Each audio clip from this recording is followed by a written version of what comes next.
पर्दाफाश भोजपुरिया में आप लोग को स्वागत है दोस्तों। तो बहुत ही जल्द यानी आज रिलीज हुआ है होली के कबूतर। खेसारी लाल यादव जी का धूम मचा दिया है यह गाना दोस्तों।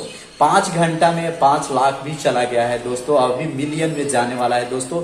जितने सारे खेसारी के फैन हो गए, इस गाने को पूरा फैला दीजिए आग की तरह। अब इस गाने का जो लिखे हैं वो हैं अखिलेश कश्यप जी। बहुत ही अच्छे ढंग से इसको लिखे हैं। और दोस्तों म्यूजिक जो दिए हैं छोटू रावत जी म्यूजिक दिए हैं दोस्तों। आप इसको भूलिएगा नहीं, क्योंकि म्यूजिक के अगर दीवाने नहीं हो जाएंगे तो फिर मेरा भी नाम हेमराज प्रसाद नहीं।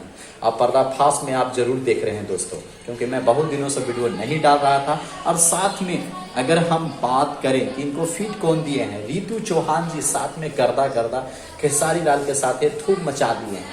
और साथ में अंतरा सिंह प्रियंका जी धूम मचा दिए हैं इस गाने को खेसारी जी के साथ गाकर।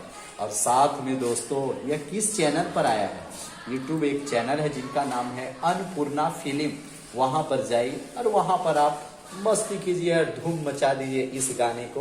होली के कबूतर मिलियन से नहीं 100 मिलियन पूरा करना है दोस्तों। तो चलो बाय बाय। मैं आप लोगों के लिए इसी तरह का म्यूजिक और इसी तरह का आपको न्यूज में देते रहूंगा दोस्तों। Bye bye.